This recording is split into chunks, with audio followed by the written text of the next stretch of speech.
బీసీలను దళితులను ఏ విధంగా ఈ దోపిడీ పార్టీలు ఉపయోగించుకుంటున్నారో కాపులను కూడా అదే రకంగా పదవులో లేదంటే మరొక రకంగానో చూపించి ఎరవేసి వంచే ప్రయత్నం చేస్తున్నారు తప్ప కాపులకు అభివృద్ధి లేదు, అదేవిధంగా అధికారం లేదు, నిధులు లేదనే విషయాన్ని గుర్తించాల్సిన అవసరము కాపు సామాజిక వర్గానికి ఉంది.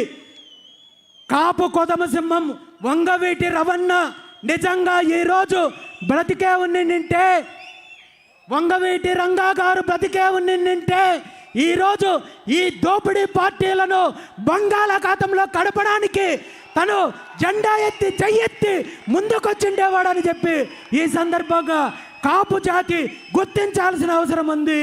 దురదృష్టం ఏంటంటే అలాంటి మహనీయుణ్ణి నిర్దాక్షిణ్యంగా హత్య చేసిన ఈ దోపిడీ పార్టీలకు ఈరోజు మద్దతు ఇవ్వాల్సిన దుస్థితి కాపులకు వచ్చిందంటే కాపు సామాజిక వర్గం ఒక్కసారి కళ్ళు తెరవాల్సిన అవసరం ఉంది.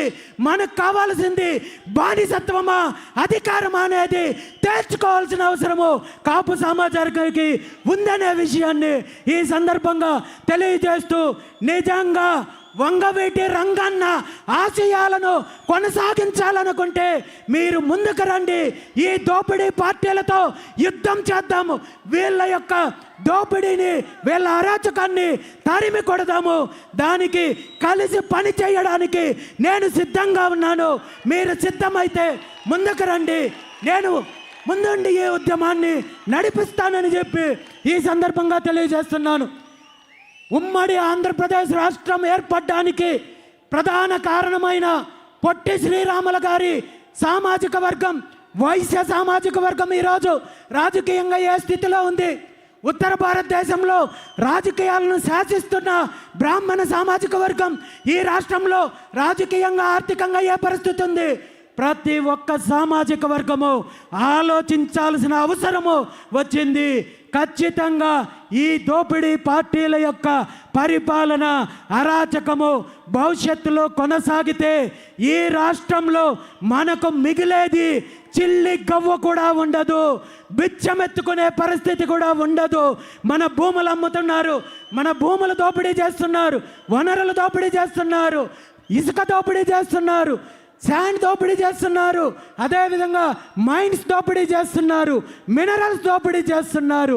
పూర్తిగా రాష్ట్రాన్ని దోచేసి మన పిల్లలకు భవిష్యత్తు తరాలకి వీళ్ళు చిప్పని అందించడానికి సిద్ధంగా ఉన్నారు, కుట్ర పన్నారు. కాబట్టి ఈరోజు ఈ రాష్ట్రంలో ఉన్న అన్ని సామాజిక వర్గాలు ఆలోచించి ముందడుగు వేయాల్సిన అవసరం ఉంది.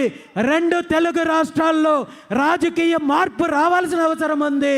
బహుజనులకు ఒక పక్క మన డిమాండ్లు, మన హక్కుల కోసం పోరాటం చేస్తూనే మరో పక్క అధికారం దిశగా అడుగులు ముందుకు వేయాల్సిన అవసరం ఉంది.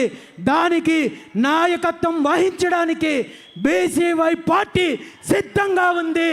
వీళ్ళు ఎన్ని ఇబ్బందులు పెట్టినా, ఎన్ని ఆటంకాలు సృష్టించినా, ఎన్ని కేసులు పెట్టినా, ఎన్ని వేధింపులు పెట్టినా నా ప్రయాణం నా కంఠంలో ఊపిరి ఉన్నంత వరకు కొనసాగుతుంది తప్ప వీళ్ళ చిల్లర చేష్టలకు ఎక్కడ భయపడే పరిస్థితి లేదని ఈ సందర్భంగా మీ అందరికీ తెలియజేస్తూ, ఈ ప్రయాణంలో ఈ ఉద్యమానికి నాంది పలుకుతూ మొట్టమొదటిసారిగా ఈరోజు ఈ బీసీ సింహగర్జన ద్వారా ప్రభుత్వానికి మనము మన హక్కులు, మన న్యాయపరమైన డిమాండ్లు సాధించడం కోసము 5 ముఖ్యమైన డిమాండ్లతో ఈరోజు బీసీ సింహగర్జన కార్యక్రమం ద్వారా మనం ఈ ఉద్యమానికి నాంది పలుకుతున్నామనే విషయాన్ని ఈ సందర్భంగా మీ అందరికీ తెలియజేస్తున్నాను. మీ అందరికీ తెలుసు, బీసీ సింహగర్జన యొక్క ఎజెండా 5 ప్రధాన డిమాండ్లు అనే విషయం మీకు తెలుసు. అందులో మొట్టమొదటిది ఈ రాష్ట్రంలో బీసీలకు రక్షణ చట్టం కల్పించాలి. ఎందుకు రక్షణ చట్టం కల్పించాలి? నిజంగా బీసీలకు రక్షణ చట్టం కల్పించాల్సిన ఆవశ్యకత ఈ రాష్ట్రంలో ఉందా లేదా అనే విషయము నాకంటే, మీకంటే, మనందరికంటే బహుజనులందరికంటే బీసీలందరికంటే ప్రస్తుత ముఖ్యమంత్రి చంద్రబాబు నాయుడు గారికి బాగా తెలుసు.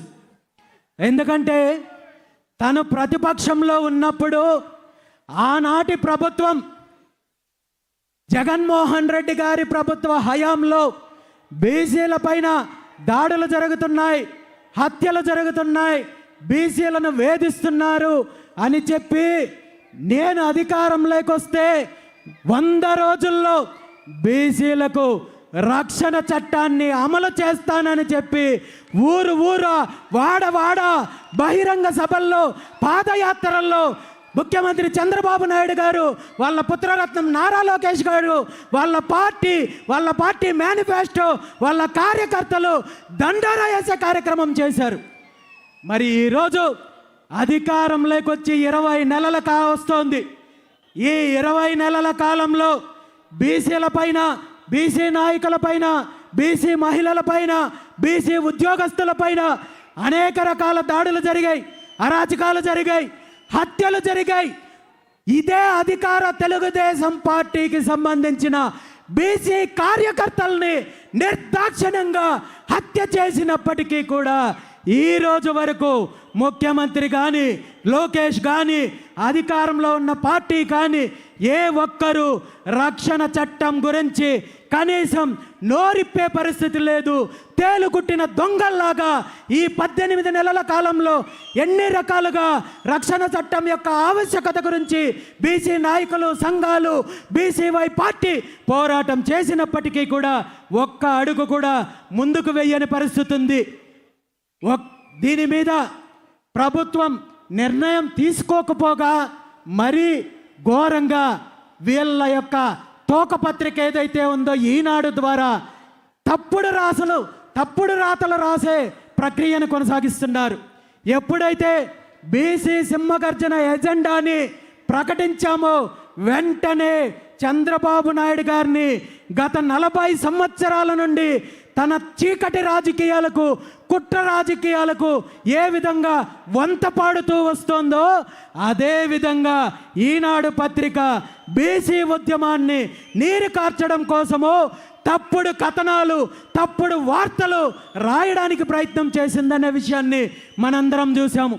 బీసీ రక్షణ చట్టం సిద్ధమైపోయింది, ముసాయిదా సిద్ధమైపోయింది, రేపో మాపో ముందుకొచ్చేస్తోందంటూ ఎక్కడ ముఖ్యమంత్రి గారు కానీ, వాళ్ళ పుత్రరత్నం కానీ, ఆ పార్టీకి సంబంధించిన నాయకులు కానీ, మంత్రులు కానీ, ఎమ్మెల్యేలు కానీ, ఎంపీలు కానీ ఏ ఒక్కరూ ప్రకటన చెయ్యకపోయినా ముఖ్యమంత్రి గారు వాళ్ళ పుత్రరత్నానికి అనధికారికంగా సర్వశాఖ మంత్రి అప్పచెప్పినట్టు సమాచార శాఖ ఏమైనా ఈనాడు పత్రిక అప్పచెప్పారేమో.